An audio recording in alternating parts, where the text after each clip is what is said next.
이 주제는 아까 우리 발제자께서 좀 시간에 쫓겨서 다 말씀을 못했는데 토론 과정에서 여러 가지 쟁점들이 아마 다시 문제가 될 것 같습니다. 그때 적절하게 우리 발제자께서 좀 입장을 밝혀주시면 도움이 될 것 같습니다. 우선 첫 번째로 우리 경북대학교 법학전문대학원의 이동식 교수님께서 토론해 주시겠습니다. 이동식 교수님은 특히 지난해 그 신탁 세제와 관련된 연구 용역을 진행하셨죠.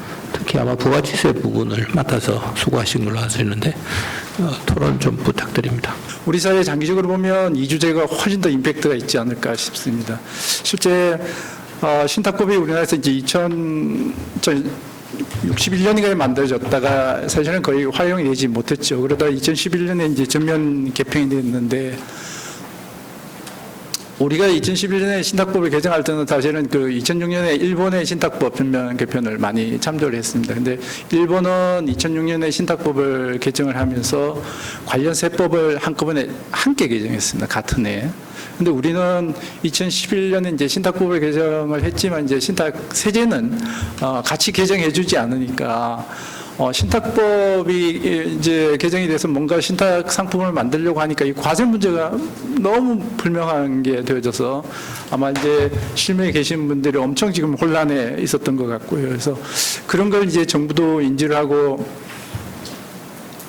지난해 이제 연구과제를 발주를 했고요. 그래서 그 연구 결과물이 뭐 한 400페이지 정도 되는 게, 정부 정책과제 연구 결과물을 제출하는 그 사이트에 다 올라가 있습니다. 제가 아까 확인해 보니까 48분만 다운로드를 받으셨던데 많이 좀 활용해 주시기를 부탁을 드리고요. 그걸 바탕으로 다행히 이번에 정부에서 이 신탁세제 전반에 대한 어떤 개편안을 지금 준비를 하고 있거든요. 그래서 소득세 법인세도 하고 있는 걸로 알고 있고, 이제 제가 맡았던 부가가치세하고 종합부동산세제 쪽도 지금 이제 손을 대고 있습니다. 여러분, 종합부동산세제 이슈는 뭐 신문 보도를 통해서 너무나 잘 알고 계실 것 같고요. 오늘 이제 제가 뭐 시간이 별로 없습니다만 간단하게 말씀을 드리고 싶은 것은, 발제자께서 준비를 꽤 많이 하셨습니다. 많이 하셨는데 시간이 부족하셔서 이혼 대혼 신탁 쪽만 발표를 하셨죠. 그런데 그 뒤에 이제 공익 신탁 관련된 거, 그리고 또 부가가치세 납세 의무자와 관련된 이슈들이 또 같이 있었습니다. 저는 그 중에 이제 부가가치세 납세 의무자와 관련돼서만 간단하게 말씀을 드리고 제 토론을 마치는 걸로 하겠습니다. 이 부가가치세 이제 신탁재산과 관련된 거래에 있어서 납세 의무자를 이제 누구로 할 것이냐라는 것이 이제 우리 사회에서 본격적으로 논의가 됐던 것은 사실은 2017년에 대법원 판결이 있고 났었고요. 그 이후에 이제 정부에서 법을 개정을 해서 현재 지금 부가가치세법 10조 8항에 규정이 되어졌습니다. 다만 이제 그렇게 개정이 됐지만 현재 여전히 종래처럼 부가가치세 납세 의무자는 위탁자가 되고 예외적으로 이제 수탁자가 납세 의무자가 되는 경우를 이제 담보신탁의 이 케이스를 처음에 규정을 했고, 지난해 말에 이제 법이 개정이 돼서 부동산 사업 신탁이 이제 추가로 돼서, 그래서 원칙이 위탁자고 예외적으로 이제 수탁자가 되는 이런 구조가 됐습니다. 그런데 아시는 것처럼 2017년 대법원 판결에서 그 대법원의 취지는 소득세 법인세하고 다르게 부가가치세는 수탁자가 납세 의무자가 되는 게 맞겠다. 결국 이제 신탁재산과 관련된 거래에 있어서 거래의 당사자는 결국 수탁자인 거거든요. 그리고 이제 신탁의 경우는 어쨌든 법적으로는 위탁자에게서 수탁자에게 소유권이 완전히 넘어가는 상태이고, 그 소유권을 넘어가는 재산을 거래를 한다고 한다면 그 거래의 직접적인 당사자가 되는 사람을 부가가치세 납세 의무자가 하는 게 거래소의 본질을 맞는 거 아니냐라는 게 대법원 판결의 취지였습니다.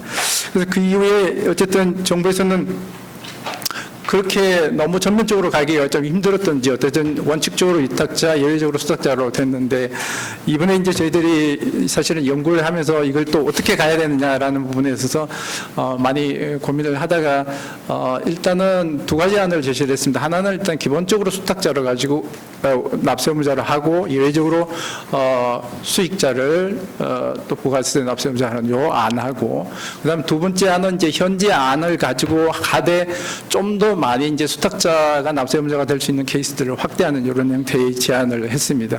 근데 지금 발제자께서는 보시면 우리 자료집 45쪽에 있는 그 슬라이드 21번에서 보시면 이제 소득세 법인세 납세의무자하고 부가세 납세의무자를 링크시키는 쪽을 일단 한번 좀 제안을 하신 것 같습니다. 저희들도 이 안을 이렇게 검토를 했었는데 이 안의 가장 큰 장점은 어떤 부가가치세의 그 소득세와의 그 밀접한 연관성 이런 것들을 고려했을 때 이게 가장 좀 효과적인 거 아닌가 이런 안이신 것 같고요. 또 일본이 비슷한 안을 취한 걸로 이렇게 이해를 하고 계시는 것 같습니다. 그런데 저희들은 일단 소득세 법인세 납세의무자하고 부가가치 납세의무자는 좀 다를 수 있다. 그리고 그걸 인정하는 게 판례와 또 학자들의 대체적인 입장이었던 것 같습니다. 그리고 일본도 정확히 보면 일본은 소비세 납세의무자를 수익자를 원칙을 하고 예외적으로 이제 수탁자가 납세의무자가 되는 걸 이렇게 규정을 해두고 있는데 그 과정들을 보면 소득세 법인세 납세의무자하고 부가가치 납세의무자가 완전히 일치하지는 않습니다. 그래서 그걸 바로 일치시키는 것은 좀 곤란할 것 같다는 게 저희 개인적인 생각이고요. 다만 어느 안으로 가더라도 결국은 하나의 납세의무자로 해서 획일적으로 할 수는 없을 것 같다. 그래서 수탁자가 원칙적으로 납세의무자가 되면 예외적으로 수익자가 납세의무자가 되는 경우들이 인정이 되어져야 될 것 같고 또 반대로 수익자가 납세의무자가 되면 예외적으로 수탁자가 납세의무자가 되는 경우들이 결국은 인정이 되어야 될 것입니다. 어떤 범위로 갈 것인가 하는 것은 아마 이제 정부에서 구체적인 법안을 만들면서 결정을 해야 되지 않을까 싶습니다. 네, 감사합니다. 예, 고맙습니다.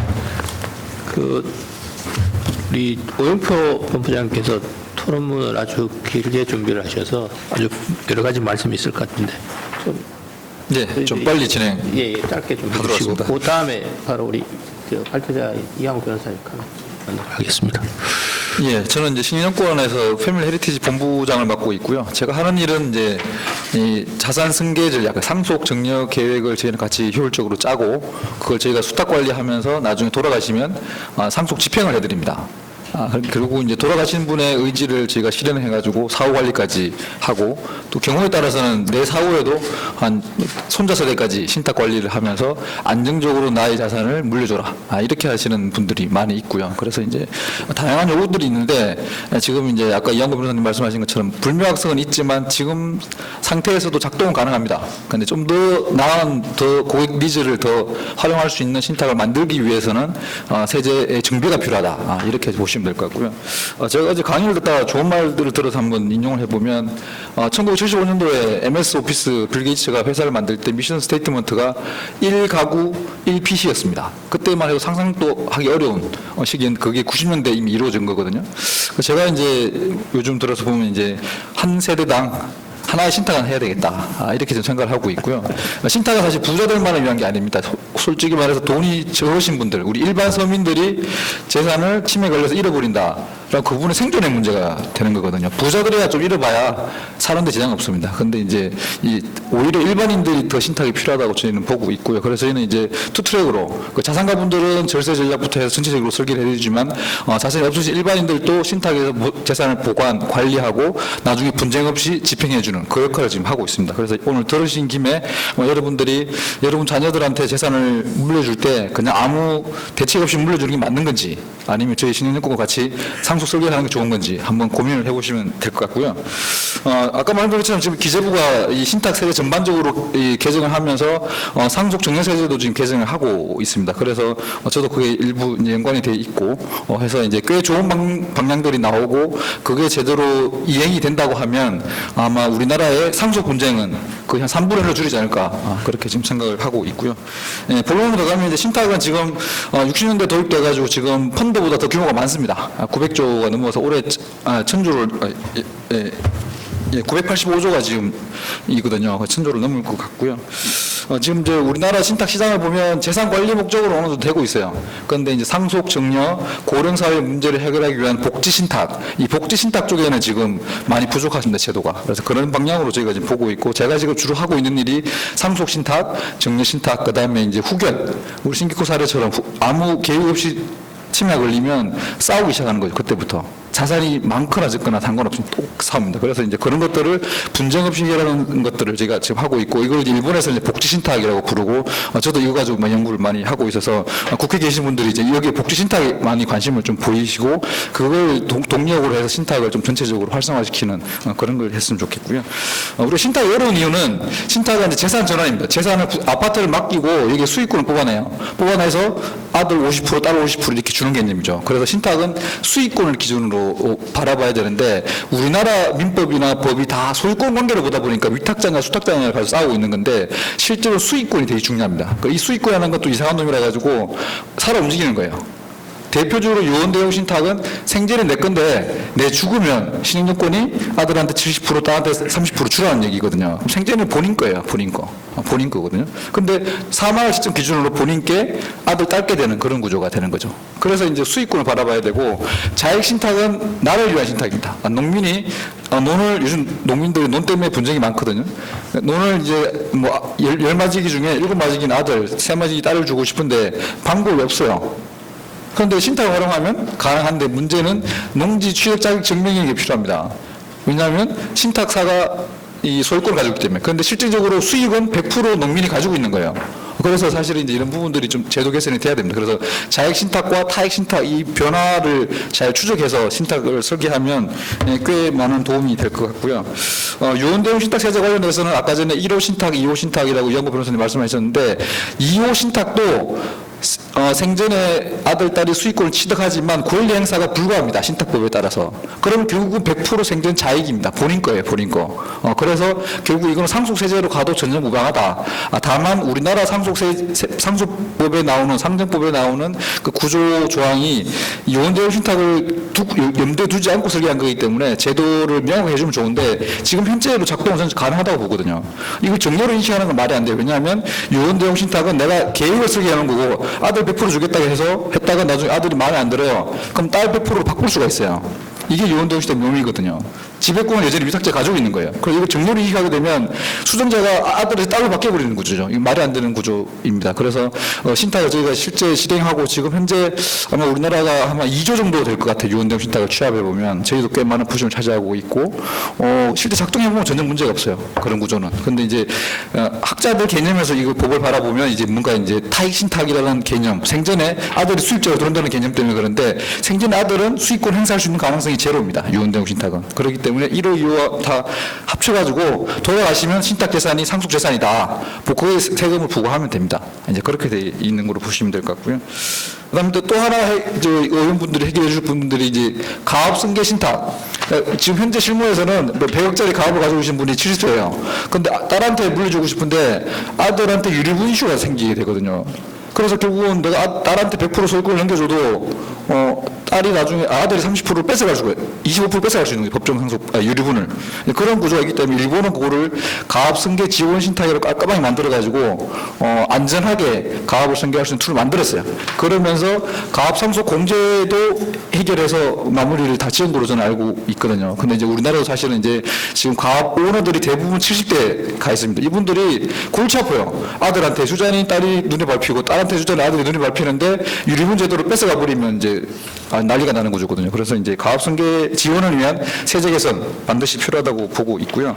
나머지 부분들은 생략을 하고, 저기 마지막으로 장애인 특별부양 신탁 여기 있는데 5억원까지 장애인의 홀로 쓰기 작업을 마련해 주려고 5억원까지 증여세를 비과세를 해줬습니다. 그런데 이게 이제 문제가 뭐냐면, 증여세를 좀 잠탈할 것 같아가지고 원본 인출이 아주 제한되어 있습니다.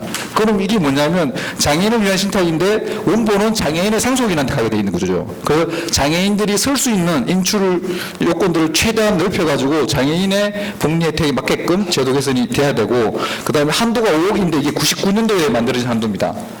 그럼 지금 이제 20년이 지났기 때문에 이 5억 한도 가지고 5억을 은행이 넣으면 40만 원 뭐 이렇게 나올 거고요. 이거 가지고 생각이 안 돼요.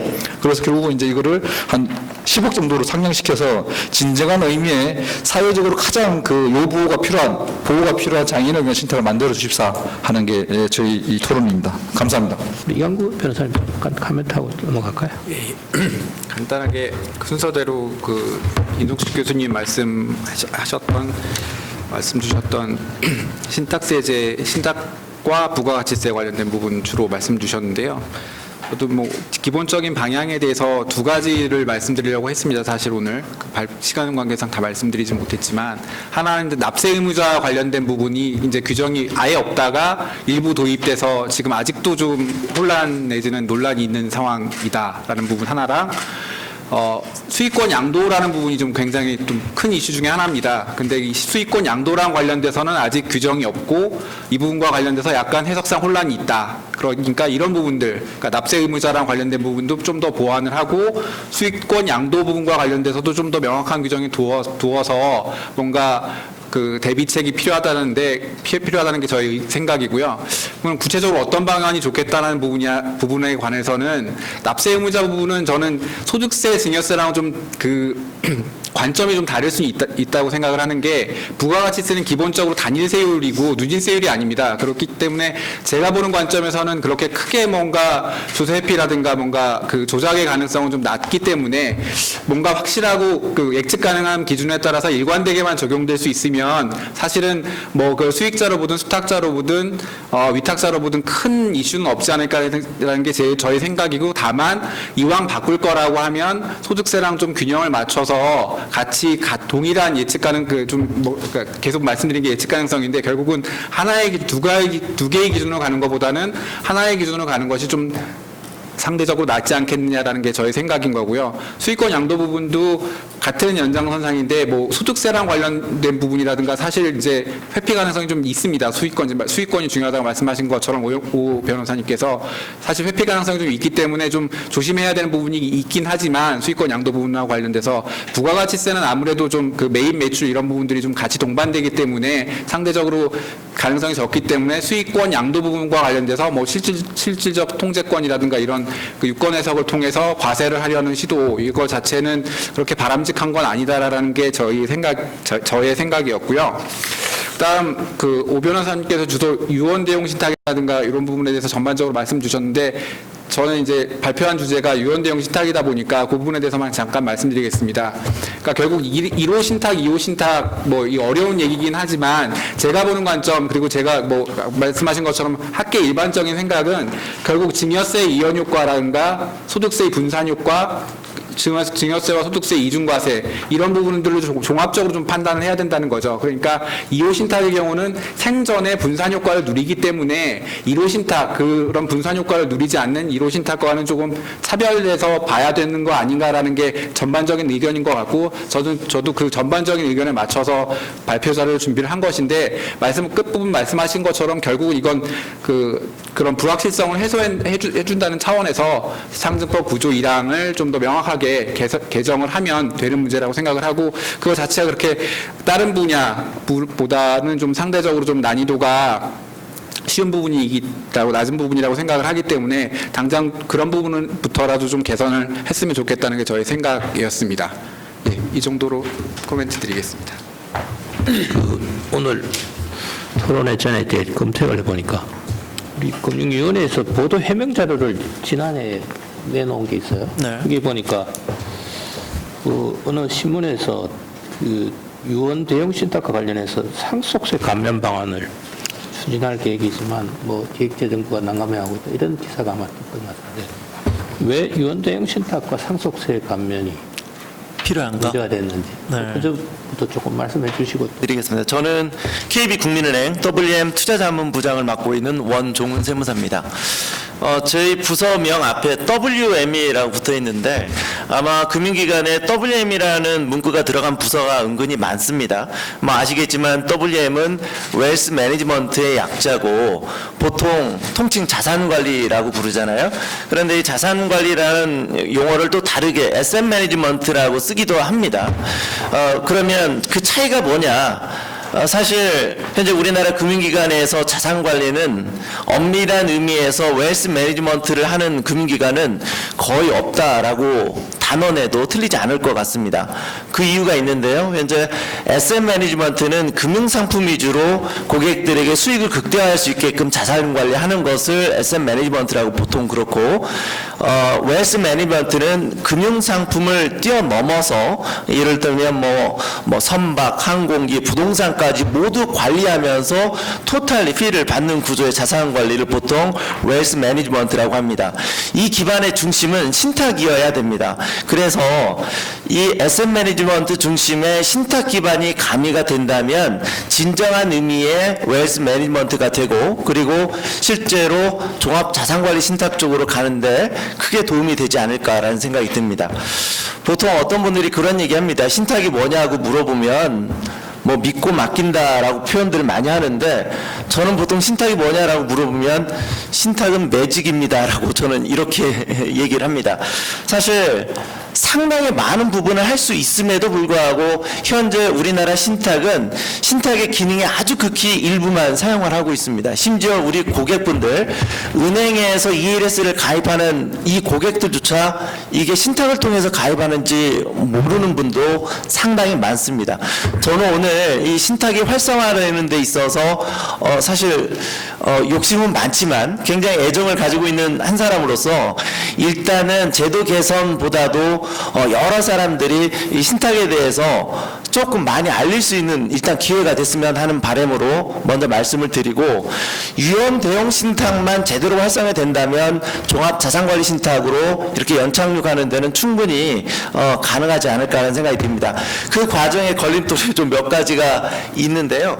제가 생각하는 몇 가지, 저는 학계에 있는 사람이 아니라 실무에 있는 사람으로서 이제 고객들을 많이 만나는 입장이다 보니까 그분들이 실제로 유연 대형 신탁을 가입하는 데 있어서 걸림돌이 되는 몇 가지를 말씀드리고, 이게 보완이 된다면 좀 긍정적인 메시지가 전달되지 않을까 싶은데, 첫 번째는 부동산 등기 관련된 등기법 개정에 대한 필요성입니다. 그 이유가 있는데, 유연 대형 신탁의 가장 큰 기능은 유연의 기능이 가장 큽니다. 유연은 기본적으로 망자가 재산 분할의 의지를 마지막으로 의사 표현하는 거기 때문에 사실은 살아있는 동안에 작성을 하는 거고, 적어도 내가 예쁜 애한테 주고 싫은 애한테는 주고 싶지 않은 마음이 유언장에 담겨야 되는데, 이게 유연 대형 신탁을 통해서 부동산 등기를 하게 되면 사실 등기법상에 신탁 계약서를 반드시 첨부하도록 되어 있고, 그 등기 열람을 하게 되면 이 신탁 계약서가 공개가 되는 효과가 발생하게 됩니다. 그러면 원치 않은 자재들도 이거 확인할 수 있게 되거든요. 그러니까 등기법 개정을 통해서 적어도 신탁 원부가 오픈되지 않도록 이렇게 막을 수 있는 기능이 좀 필요할 거라는 생각이 들고요. 두 번째는 유류분 청구에 대한 확실한 그 민법 개정 내지 가이드라인이 있었으면 좋겠다라는 생각이 듭니다. 사실 최근에 1심 판결에서 금융기관을 통해서 유연 대형 신탁을 가입한 사람들은 유류분 청구 대상에서 보호를 받을 수 있다라는 판결문이 나왔는데, 엄밀히 보면은 유류분 청구 대상에서 빠지는 개념이 아니라, 우리가 보통 유류분 청구는 이 대상자가 둘이 있는데 사전 증여를 상속인에게 하느냐 상속인 외의자에게 하느냐를 기준으로 판단하는데, 은행을 상속인 외의자로 놓고, 그리고 다른 상속인이 그 상속분 침해 사실을 몰랐다는 전제하에서만 보호를 받을 수 있는 걸로 해석을 하고 있더라고요. 법문 판결 내용을 보게 되면. 그런데 엄밀히 말하면 유류분 청구를 그 유연 대형 신탁을 가입하는 고객분들은 기본적으로 다른 자제분들이 모르게 진행하기를 원하고 있기 때문에 이게 앞뒤가 안 맞는 결론이 나오거든요. 그래서 이번 기회에 확실하게 그 민법상에서 신탁을 통한 재산에 대해서는 유류분 청구에서 어떤 보호를 받을 수 있게끔만 한다면 조금 좋지 않을까라는 생각이 듭니다. 세 번째인데, 사실 그 유연 대형 신탁을 가입할 때 가장 주된 재산은 사실은 금전보다는 부동산일 가능성이 상당히 큰데, 여기에 또 다른 이슈가 하나가 있습니다. 우리가 보통 신탁을 보통 갑종과 을종으로 구분하는 경우가 있습니다. 갑종은 수탁자에게 모든 권한을 다 넘기는 거고, 그 을종은 아무래도 명의만 넘기는 신탁을 말하는데, 갑종으로 넘겨서 이 부동산 관리까지 모두 다 넘겨야 되는데 실질적으로 수탁자가 모든 기능을 다 할 수 없어서 이 재위탁에 대한 이슈가 있습니다. 그런데 엄밀히 말하면 현재 재위탁은 좀 금지되어 있는 상황이기 때문에 위탁과 관련되어 있는 부분들을 조금 허용을 해준다라면 활성화되는데 크게 기여할 수 있을 것 같다는 생각이 듭니다. 마지막 조세 지원 차원을 잠깐 말씀드릴게요. 유언 대용 신탁을 가입할 경우에 세무상 지원을 해주면 좋겠다라는 생각이 드는데 어떤 분들이 이렇게 생각할 수가 있어요. 아니 유언 대용 신탁 가입해서 세금만 깎아주게 되면 재정 수입은 좀 문제가 되는 거 아니냐라고 생각할 수가 있는데 여기에 신탁의 공익적 목적과 정부 정책적 목적을 가미해서 부여하게 된다면 이 세금 혜택도 충분히 부여할 수 있을 거라고 생각이 듭니다. 한 예를 한번 들어보겠는데요. 사실 그 우리나라 기업과 해외 기업과 가장 큰 차이점 중에 하나가 우리나라는 기업에서 자산 관리를 직원들이 대주주, 대표이사 자산 관리를 해주는 경우들이 상당히 많습니다. 근데 이거 엄밀히 말하면은 다른 주주 입장에서 보면 배임의 문제도 발생할 수 있는 부분이거든요. 그래서 신탁을 통해서 소유와 경영을 명확하게 저는 구분도 할 수 있을 거라는 생각이 듭니다. 예를 들어서 경영권을 행사하지 않는 조건으로 신탁을 가입을 하게 되면 예를 들어서 우리가 상속세를 계산하는 과정에서 주식에 대한 할증과세 하는 부분들이 있는데 이 할증과세가 경영권 프리미엄을 고려해서 세금을 좀 더 내게 하는 제도거든요. 그래서 나는 경영권을 행사하지 않는다는 전제로 신탁을 하는 경우에 아예 할증과세를 빼주게 한다거나 이렇게 한다면 정책적 목적도 달성하면서 절세도 좀 도움이 되지 않을까라는 생각이 듭니다. 예, 요상 제언을 말씀드리면서 마무리 짓겠습니다. 이 신탁을 보면은 신탁법은 법무부에 담당하고 있고 신탁업은 자본시장법에 따라 가지고 금융위에서 보고 있고요. 그다음에 신탁세제는 아까 말씀하신 것처럼 기재부에서 총괄적으로 보고 있어서 사실 약간 세 가지 부처에서 하나의 신탁 제도에서 약간 보고 있는 약간 좀 분산되어 있는 그런 측면이 있습니다. 근데 사실 저희도 이 신탁업만을 보다 보니까 기본적으로 신탁법에서 바뀌네요. 그다음에 이제 신탁 세제가 분명히 금융업에 있어서는 세제가 되게 중요한 파트인데 세제에 대해서 못 따라가는 부분이 있는 건 사실입니다. 그래서 저희가 이제 좀 면밀히 들어보려고 생각하고 있고 오늘 또 토론회에서 여러 가지 디테일한 얘기를 듣다 보니까 저희가 좀 몰랐던 것도 많이 알게 되고 아까 사회자분께서 말씀하신 것처럼 아직 저희가 신탁업 개선에 대한 TF 아직 구성을 못했는데 하반기에 저희가 좀 하려고 생각하고 있는 과제 중에 하나입니다. 그래서 그런 걸 할 때 여러 가지 좀 고려사항들이 참고가 많이 될 수 있겠다 이런 생각을 하고 있습니다.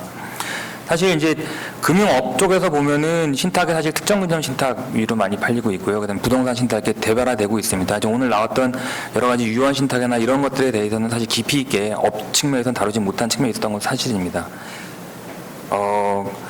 오늘 이제 신탁 세제 관련해서 나온 거 먼저 간단히 말씀드리면요. 제가 여기서 그 신탁 세제 발제문에 대해서 많이 말씀드릴 건 없지만, 저희도 이제 여러 가지 이제 업을 담당하는 데에서 이제 여러 가지 이제 건의사항을 받다 보면은 약간 신탁에 대한 과세에서 불명확한 측면이 많다는 얘기를 많이 듣고 있습니다. 그래서 이번 기회에 저희가 알기로 세제실에서 올해 이제 세제 개편 방안에서 그 신탁 세제 관련해서 약간 좀 제도 개선을 검토하고 있는 걸로 알고 있습니다. 그래서 이번 기회에 약간 신탁 세제 쪽에 좀 명확성을 좀 제고하는 게 좋지 않을까. 그리고 그런 쪽에 대해서 저희가 기여할 수 있는 부분도 업권 의견을 좀 수렴해서 전달해 드릴 예정이 있고요. 또 하나 이제 부가세 관련해 가지고도 이제 누가 이제 납세 의무자가 되냐에 대해 뜨거운 논쟁이 있는 걸로 저희가 듣고 있습니다. 기본적으로 지금 현재 원칙적으로는 위탁자가 되는데 수탁자가 되는데 이걸 수탁자로 바뀔 경우에 어떻게 되느냐 이제 이런 거에 대해서 세제 당국에서 큰 틀에서 바라보기도 하겠지만 또 업을 담당하는 금융업권 얘기를 들어보면은 실제로 납세 의무를 질 때 그 준수에 대한 비용에 대한 고민도 많이 있는 걸로 저희가 듣고 있습니다. 그래서 차제에 이번에 이 제도 개선을 할 때 지금 업권의 그 사실 원칙과 예외의 균형이 필요한다고 생각을 하고 있습니다. 그래서 어느 정도의 원칙을 가져갈 때 어느 정도의 예외를 둬서 이 납세 비용을 최소화하면서 납세가 잘 될 수 있게 할까 그런 거에 대한 고민도 필요할 거라고 생각합니다. 또 마지막으로 이제 저희가 담당하고 있는 거에 대해 말씀드리면은 아까 서두에 나왔었지만 이제 신탁법 개정이 법무부에서 12년에 되면서 이제 신탁의 범위가 재산권에서 재산으로 넓어지고 그다음에 유언대행 신탁이 들어오고 재신탁이 허용되고 자기신탁이 가능하고 신탁의 수익증권 발효 허용되는 등 큰 제도의 개편이 있었습니다. 하지만 이제 신탁업을 담당하고 있는 자본시장법에서는 신탁법 개정 사항을 아직 못 따라간 부분이 있기 때문에 그 신탁법 개정 사항대로 실제로 실행되는 그 금융업에서 실행되는 게 아직 미진하다고 저희는 보고 있습니다. 그래서 올해 하반기에 저희가 좀 TF를 구성을 해서 이 신탁법에서 반영된 사안들이 신탁업인 자본시장법에 어떻게 구현할 수 있을까 얘기를 하려고 그러고요. 이제 업이기 때문에 그 과정에서 발생할 수 있는 이해상충 문제라든지 이제 부작용들에 대한 보완 방안도 같이 고민하려고 생각하고 있습니다. 그래서 아까 말씀하신 것처럼 재신탁 말씀을 주셨는데 재신탁 부분은 저희도 꼭 필요하다고 생각하고 있고, 그러니까 왜냐하면은 이제 큰 틀에서 금융업자가 신탁을 받았는데 좀 더 디테일한 부분에 전문가, 예를 들어서 뭐 특허가 있을 수가 있고요, 아니면 유언 쪽에 있을 수가 있고, 이런 부분, 뭐 예를 들어 폐신탁이 있을 수 있습니다. 이런 부분에 있어서는 좀 쪼개가지고 재신탁할 수 있는 필요성도 저희가 공감은 하고 있습니다. 그래서 이제 그걸 도입할 때 그렇다고 무한정으로 재신탁이 가능할 거냐, 아니면 재신탁할 때 처음에 위탁자와 수탁자의 관계를 어떻게 설정할 것이냐, 이런 거에 대한 이제 디테일한 보완 장치를 같이 고민해야 될 필요가 있다고 생각합니다. 그러면서 또 한편으로 이제 신탁법 개정뿐만 아니라 이제 신탁업이 지금은 이제 금융업자 중심으로 되어 있다 보니까 인가 단위가 크게 되어 있습니다. 그러다 보니까 재신탁을 도입한다고 하더라도 재신탁을 받을 수 있는 신탁업자가 지금 현재는 없는 상황입니다. 그래서 이 인가 단위 체계에 대해서도 한번 저희가 검토를 해서 여러 가지 다양한 유형의 신탁업자들이 또 나올 수 있는 그런 방안까지 한번 고민해 보려고 추진 중에 있습니다. 예, 이상 발표 마치겠습니다. 예, 이런 고맙습니다. 부분이 결국 그 부자를 위한 뭔가 혜택이 아니냐라는 시각 때문에 이게 좀 지연되고 있는 것 같습니다. 근데 오 변호사님께서도 잠깐 말씀하신 것처럼 결국은 이 부분이 꼭 그 부자를 위한 부분이다라는 부분도 있지만 복지 신탁이라는 이런 관점에서 본다라고 하면 전반적으로 금융산업 발전 그런 걸 통한 일자리 창출 이런 부분들도 분명히 있는 부분이기 때문에 좀 더 그런 전향적인 자세에서 다른 제도의 개선과 함께 세제 개선도 같이 좀 이루어졌으면 하는 바람이 있다는 부분으로 코멘트를 가름하도록 하겠습니다. 감사합니다. 예, 맞습니다. 예, 아까 전에 뭐 이 신탁에 왜 세제 혜택을 줘야 되느냐 이 부분이 이제 해외는 되게 논의가 많이 되고 왔고요. 저는 사실 신탁은 금융실명법과 부동산실명법을 합친 거랑 똑같다. 왜냐하면 신탁사에 신탁을 맡기게 되면 신탁 원부부터 모든 게 전산 처리되기 때문에 실제 우리 임대소득을 대부분 많이 낮춰서 신고하잖아요. 신탁하게 되면 그게 안 돼요. 그래서 그것 때문에 안 하시는 분들도 있어요. 그래서 결국 이제 신탁은 양성화 기능이 있다는 거 하나 하고, 그 다음에 신탁법을 보면 신탁하다가 상속인이 없으면 그 국고기소입니다. 국고기소. 그럼 양성화 시켜놓고 대가 없으면 국고로 들어가는 거죠. 그래서 미국은 먼 미래의 세금을 확 늘리는 세수 확보 차원에서 신탁 자체에 세제 혜택을 주면서 신탁을 양소화시키는 그런 작업을 하고 있거든요. 그래서 사실 우리나라도 그런 측면에서 우리가 신탁을 바라봐야지 당장 세금이 준다는 그것만 포커싱해서 보다 보면 좀 큰 틀에서의 뭔가 장기적인 비전이 안 보인다. 이렇게 생각하고 있습니다. 예, 감사합니다. 예, 아까 감사합니다. 이동식 교수님이 이쪽 일주일을 넘어와서 과세 최저안에 대해서 잠깐 말씀하셨는데 어디 황세현 박사님 잠깐 있습니까? 그럼 제가 좀 사회자식구는 저승 사무관님 오늘 저희들이 부탁한 증권세제인데 혹시 신탁세제나 지금 말씀하셨던 그 과세 최저안 그 문제와 관련해서 좀 말씀해 주실 게 있겠습니까? 예. 신탁 세제에 대해서도 많은 얘기가 나왔는데요. 일단 저희 금융세제과는 사실 신탁 담당하는 과는 아니어서 제가 뭐라고 공식적으로 말씀을 드릴 수는 없습니다. 근데 한 가지 확실히 말씀드릴 수 있는 건 저희 지금 세제실 내에서 소득세제과, 뭐 법인세제과, 재산세제과 이렇게 뭐 상속세, 증여세, 법인세, 소득세를 다 총망라해서 부가가치세까지 지금 현재 개편 작업을 하고 있고 얼마 전에 5월달에 공청회도 한 것으로 알고 있습니다. 그래서 좀 기다려 주시면 그 정본을 한번 보고 또 입법 예고 기간이나 이런 게 있으니까 의견 수렴 절차가 반드시 있습니다. 그때 또 다양한 의견 제기해 주시면 참 좋게 발전할 수 있지 않을까 생각이 듭니다. 그리고 한 가지 아까 이동식 교수님께서 말씀해 주신 2천만 원 최저한 비과세는 과세 최저한 말씀해 주셨는데요. 그 2천만 원을 설정하게 된 거는 아무래도 다양한 걸 고려한 겁니다. 과세 대상 인원이라든지 또 과세 2천만 원으로 설정하게 되면 상위 5%가 전체 주식 양도소득 금액에서 차지하는 비중이 얼마인지, 전체 주식 시장에서 차지하는 비중이 그런 것들을 종합적으로 고려해서 설정된 금액이라고 말씀을 드리겠습니다. 예, 고맙습니다. 저희들이 원래 계획하고 있었던 것은 오늘 참석해 주신 분들이 혹시 말씀하실 게 있을 것 같아서 다양한 관심들을 가지고 있어서 혹시 말씀하실 분 있겠습니까? 예, 마이크. 예. 예, 고맙습니다. 예. 네, 매우 잘 들었습니다. 고맙습니다. 역시 전문가들이시라서 좀 배울 게 많았습니다.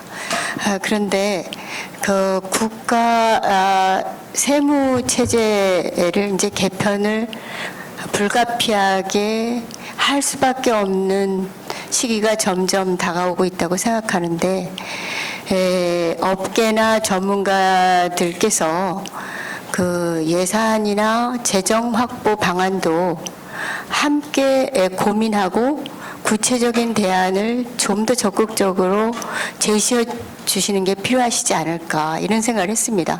업계들은 이런 주장들을 하고 그런 필요성들을 강조하는데 과연 국가에는 어떤 도움이 될까 이런 생각을 많이 했고요. 세입은 저 제안이 도움이 되나? 전혀 아닌 것 같은데 이런 생각도 많이 들었습니다. 부탁드리겠습니다. 고맙습니다. 예. 혹시 또 다른 분? 예, 예. 마이크 좀 주시고. 다 말씀 듣고 저희들이 또 하도록 하겠습니다. 네, 한국 주식투자자연합회 정의정 대표라고 합니다. 일주제 관련해서 4가지 사항을 간략하게 말씀드리겠습니다. 건전한 자본시장 육성을 위해 장기 투자자 우대 방안이 반드시 들어가야 합니다. 주식 투자자를 세금 걷는 도구로만 이용한다면 국민 저항과 마주하게 될 것입니다. 두 번째로 시장 조성자 비과세 일몰은 반드시 지켜져야 됩니다. 시장 조성자는 주식시장의 현대판 신분제 특수 계급으로 불릴 만큼 평등권 위배 논란에서 자유롭지 못합니다. 시장 조성자 비과세는 결사 반대합니다. 세 번째, 현재 공매도 금지 효과를 톡톡히 보고 있습니다. 지수 상승과 아울러 거래세가 폭증하고 있는데 어제 김태흠 의원, 송영길 의원 등이 공매도 폐지 법안을 발의했습니다. 대찬성입니다. 공매도가 폐지되면 부동산에 쏠렸던 자금의 폭발적 유입 및 거래 증가로 기재부의 세수 걱정이 한순간에 일시 해결되리라고 믿어 의심치 않습니다. 주가 상승으로 인해서 연간 10조 원 이상 세수가 아무 문제 없다고 생각을 합니다. 공매도가 폐지되면 외국계 투기 자본이 빠져나간다는 우려가 있지만 이것은 건전한 시중 자금이 폭발적으로 유입돼서 아무 걱정 없이 우리나라 외국계 투기 자본 세력을 보호하지 않고 우리 국민 소득이 증대하는 효과로 이어지리라고 믿어 의심치 않습니다. 마지막으로 내년부터 대주주 요건이 3억 원 현행 10억 원에서 3억 원으로 70%나 하향되게 되면 대만의 경우 일시 도입하려다가 40%나 폭락한 사례가 있습니다. 우리나라 주식시장도 올해 하반기 9월부터 12월 사이에 대폭락장을 이전에 경험하지 못했던 대폭락장이 올 가능성이 충분하다고 봅니다. 작년에도 15억 원에서 10억 원으로 33%가 하향했을 때도 큰 충격이 있었는데 70%가 하향하게 된다면 아마 우리가 경험하지 못했던 큰 하락장이 올 우려가 있다고 생각합니다. 그래서 기재부는 10억 원 유지를 가급적 빨리 좀 발표해 주셨으면 고맙겠습니다. 그래서 시장의 안심 시그널을 빨리 주시기를 기대합니다. 네, 이상입니다. 예, 고맙습니다. 혹시 또 다른 분 계실까요? 그럼 저희들이 코멘트 하겠습니다. 지금 저희들이 아까 말씀하신 공매도, 장기 투자 이런 말씀 또 아까 3억으로 낮추는 이런 여러 가지가 있어서 우선 그걸 좀 일괄적으로 보세요.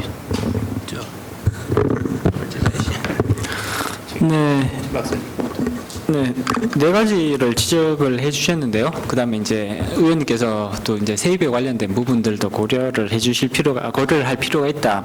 당연히 지적하실 만한 부분이라고 생각합니다.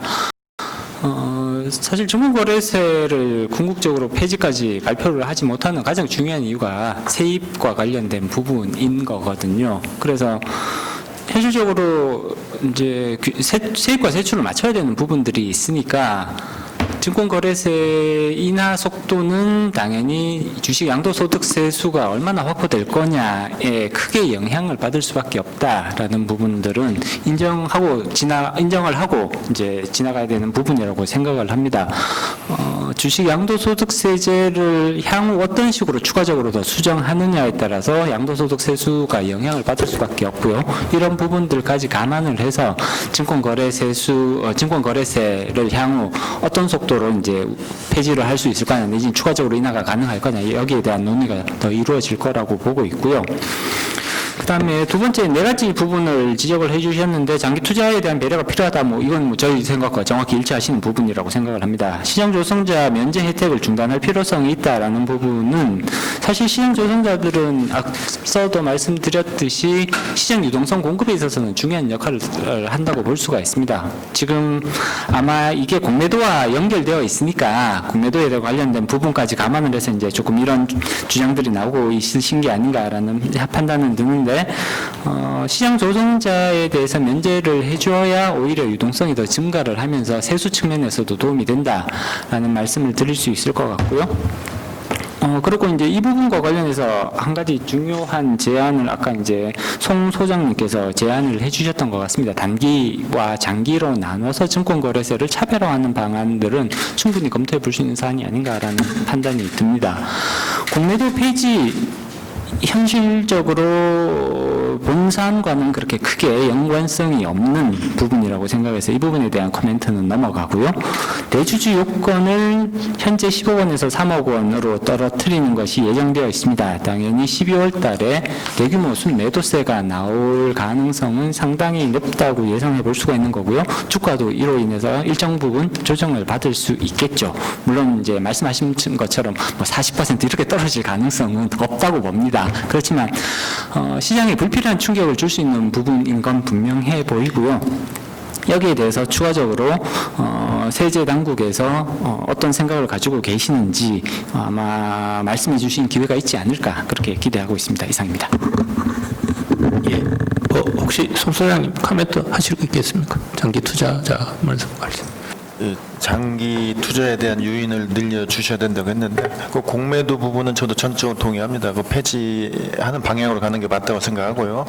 다만 이제 세수를 늘리기 위해서는 시장이 활성화되고 지수가 장기 상승하는 성장을 해야만이 세수가 들어오는 것이지 아무리 좋은 세제를 만들어도 시장이 정체되면은 세수 증대 효과는 매우 미미하다고 보기 때문에 이 과세 체제와 더불어서 또 시장을 활성화할 수 있는 좀 실질적인 정책, 공매도도 그 일환이라고 생각을 합니다.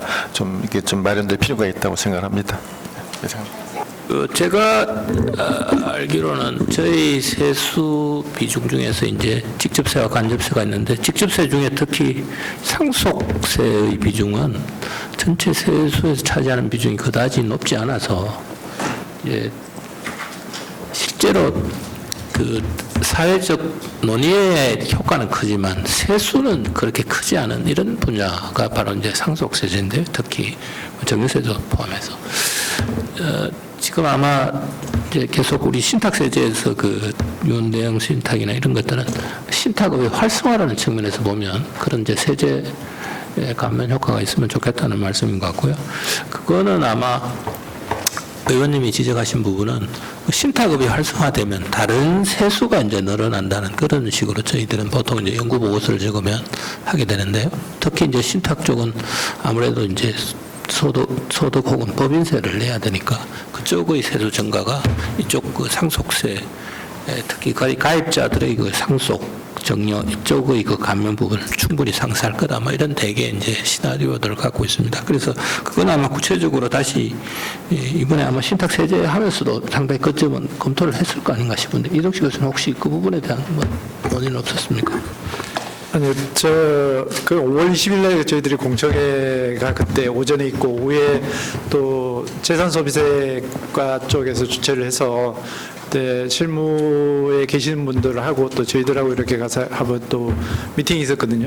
그때도 이제 논의가 많이 나왔던 게 그겁니다. 특히 이제 신탁세제가 어쨌든 의원님들도 그렇고 다른 분들도 그렇지만 이번 세제 개편에 가장 좀 이렇게 좀 관심을 둬서 보셔야 될 부분이 아닐까 싶습니다. 이게 이게 어떤 한 분야를 전반적으로 이렇게 손을 대서 이렇게 세법 개정을 내는 게 사실 세지실도 엄청 부담스러울 거거든요. 근데 어쨌든 다행히 작업을 시작을 해줬고, 그리고 이게 되면 그 다음에 이제 어떤 식으로든 우리 사회에 이제 여러 가지 영향이 미치는데, 다만 이 논의를 할 때 이제 그런 이슈가 있었습니다. 이걸 하는 목적이 뭐냐, 신탁을 왜 활성화시켜야 되느냐, 뭐 이런 쪽에 이제 반론들도 분명히 있었습니다. 그런데 처음에 저희들이 이제 신탁세제 개편안을 준비를 했을 때도 그렇고, 아마 정부의 지금 스탠스도 기본적으로는 그런 걸로 알고 있습니다.